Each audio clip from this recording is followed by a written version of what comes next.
So when it comes to the goals, meeting these expenses that the defense production will necessarily entail, you've got allies on the Hill in the sense that they share your love of and need for a strong defense, but they have questions about how it gets funded. So I want to read something from Senator Mitch McConnell, a Wall Street Journal opinion piece that he wrote. You've probably read it.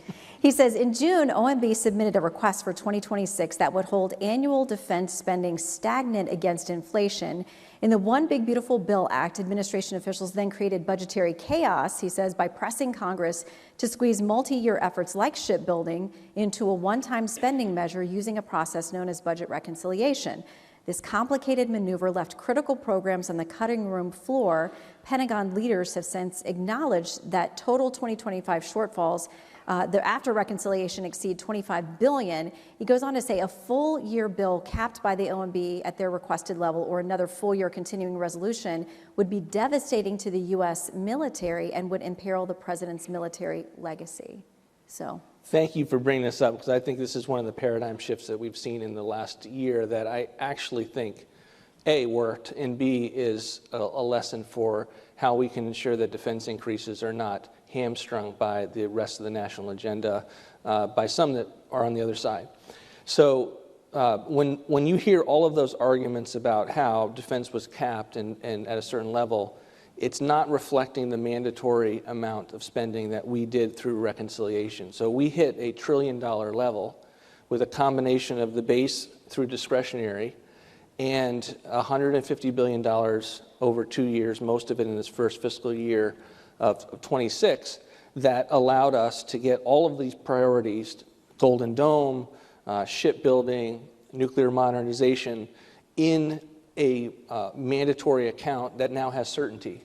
So that's not subject to the highs and lows of the appropriations process. And why this is so important is because we've had a bipartisan appropriations process that requires 60 votes in the United States Senate.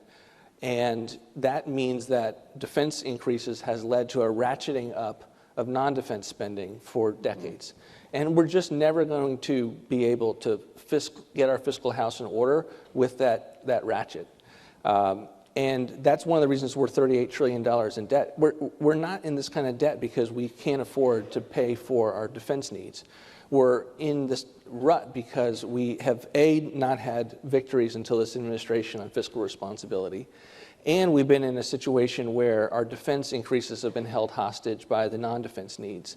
So I believe, and this is something that we were very, very intentional about, we wanted a strategy that was a Republican-only strategy in terms of votes to secure our defense needs and to do so in a way that provided, I think, also more certainty to the market, because that money is now there.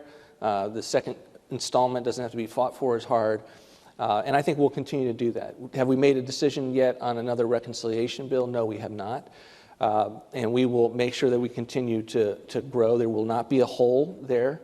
But I think it is a paradigm shift that we're excited about. And I think that people are coming to realize it for what it was, which is a major, major success that can unlock us to being able to do the kinds of things that the president is asking the Pentagon to do.